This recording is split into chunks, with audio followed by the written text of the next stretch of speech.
Amakuru ababaje cyane, amakuru abantu benshi bari kugenda batanga ibitekerezo, amakuru yashenguye imitima y'abantu, amakuru ababaje cyane nanjye ubwanjye kuyavuga ndi kumva ariko Imana ime gukomera kuko uyu mukobwa yambabaje, Murerwa yambabaje witwa Murerwa, ariko ntabwo yabashije kuba akiri muri ubu buzima.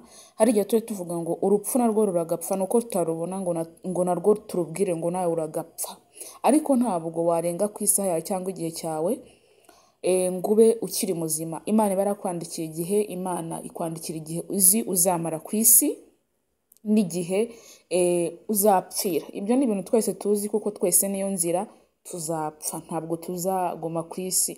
Iyaba twagumaga ku isi si yaba paradizo, ariko ntabwo bikunda, Imana niko yabishatse. Murerwa rero yari amaze iminsi arwaye, ariko arwaye bidakomeye cyane, arwaye byoroheje, kuko rwose n'abantu benshi banagiye mbona komantere zabo batunguwe, kubyakira byanze, kubyakira byananiranye, kubyakira byanze pe. Ariko Nyagasani wenyine niwe ubasha gufata imitima y'abantu akayomora, kuko biba bigoye kwakira urupfu nk'uru rw'umukobwa mwiza. Urupfu ntirunatinyuka ngo uvuge ngo uyu mwana reka mureke, uyu mukobwa reka mureke, ntirutinyuka, ntirugira isoni, aho rufashe rugeraho. Ariko ikintu cya mbere, umuntu uri kunkurikira iyi video, ikintu cya mbere ni ugusenga, kubaha Imana, ugaca bugufi, kuko buriya wayubashye ibasha kugutambutsa mu bigeragezo bimwe, ibasha kugutambutsa mu bigeragezo birebire birenga wowe uko watekereza. Ariko Imana niyo mugenga wa byose, niyo ibasha komora imitima y'abantu. Rero reka njyewe mwifuriza iruhuko ridashira, ndetse n'abakunzi bacu Imana ibashe kuba yamwakira mubayo, imwakirana umutima utuje. Hari komantere nabonye yashimishije ariko iranambabaza, kuko mu minsi yari arwaye. Hari akavideo ntabasha kuba nabashyiramo kuko birabujijwe kukazana hano ngo ugashyiremo. Komantere yavugaga ngo akavideo kanyuze kuri TikTok niho nakabonye. Umuntu arandika aravuga ngo ahangaha yarimo avuga ngo uburyo ejo azajya mu ijuru. Rero ntiyaharenze, yahise yitahira, yitaba Imana. Ikintu yararwaye abantu benshi cyabatunguye, ntabwo bari bazi yuko yenda cyabasha kuba cyamwambura ubuzima, yabasha kuba yava muri ubu buzima. Ariko nta kundi, isaha iyo yawe yageze ntabwo wayirenga. Mu gihugu abantu bababaye, ababyeyi abantu bababaye, urubyiruko, dore ko yari inshuti y'urubyiruko, inshuti y'abantu bose bababaye. Yitwaga Murerwa. Uyu Murerwa abantu bakuranye barabizi, abantu bose babanye barabizi yuko yari umukobwa mwiza cyane. Reka mbaye ikaze mu kiganiro cyacu cy'uyu munsi, tubane ariko twifurize uyu mwana iruhuko ridashira. Imana imwakire mu bayo, kandi Imana imutuza heza, kuko twese natwe niyo nzira, niho tuzagenda. Twese ntabwo tuzatura nk'umusozi, natwe tuzapfa, ariko uragapfa upfira mu mwami. Gupfira mu mwami nibyo byiza cyane, nibyo byiza cyane, gupfira mu mwami. Apana kuvuga ngo ndapfuye ariko nta herezo ryiza ufite. Pfira mu mwami, Uwiteka niwe byose ku bantu bose bamufite. Azakugirira neza mu bibazo byawe byose uzaba uri guhura nabyo, kuko ashobora byose, nta kijya kimunanira. Imana izirikana ba bandi bose bayiha umutima umenetse, umutima wabo bakabasha kwiyegurira Imana. Reka twinjiye mu kiganiro cyacu cy'uyu munsi. Mu minsi yashize rero nako poste zagiye hanze ku munsi w'ejo, abantu bose niho nagiye mbona babikomantaho cyane, bababazwa n'urupfu rwa Murerwa.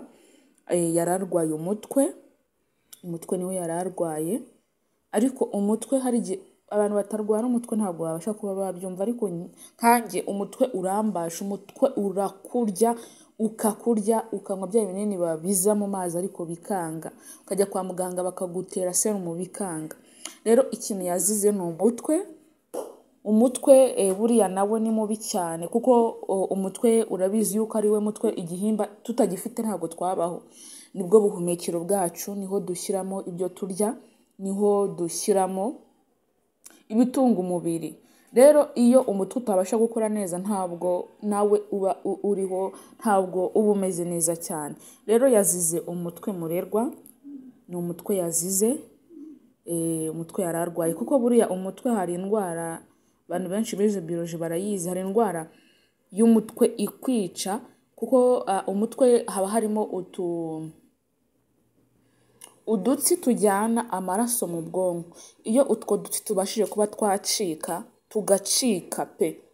tugacika bihita birangira. Rero nitwo dutsi buriya umutwe iyo uri kukurya, turiya dutsi tuba turi kuyungura cyangwa tuyajyana amaraso, ariko iyo ukurya byahatari ukakubasha, umutwe rero ni mubi, urica cyane, kuko niwo nawe wishe umurerwa akabasha kuba yava muri ubu buzima. Abantu benshi bazi ikintu yazize, ariko biragoye kubivuga ndetse no kubibwira Abanyarwanda, ntabwo ari ibintu wabasha kumvisha umuntu, kuba umuntu yazize umutwe ariko birashoboka. So ngaye nguko rero urupfu rw'umuntu turi mu kigero kimwe rw'umukobwa mwiza asize akabebe kazabaho neza cyane, asize akana gato k'akabebe,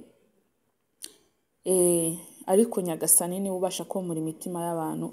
Ababyeyi be, ababyeyi, inshuti, imiryango, munkurikiye muri bwaze kureba kino kiganiro, mubashe buryo ki mwihangana, kandi ndabizi neza yuko Imana imwakira mu bayo, Imana imutuza heza, ibashe kwakira ubugingo bwe, ibashe kwakira umutima we, ibashe kwakira roho ye, kuko twe turi abana b'Abanyarwanda, turi abana b'abantu, nta kintu natwe twahindura ku rupfu. Iyo bibaye byabaye ntacyo wabihinduraho, ariko Imana niyo ibasha kureba umutima y'abantu.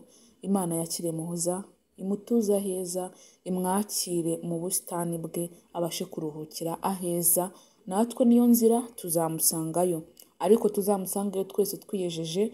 Iyo wiyejeje ukabasha gutaha amahoro, uvuga ngo ndiyejeje nta cyaha kikindangwaho, nta mwanda ukindangwaho, Imana ibasha kukugirira ibambe, ikakumva, ikakubabarira, ikagucyura, nubwo byarangiye, ariko irakumva iyo wayisenze isengesho ryawe warisenze mbere. Twiyeze kuko niho herezo ryayo.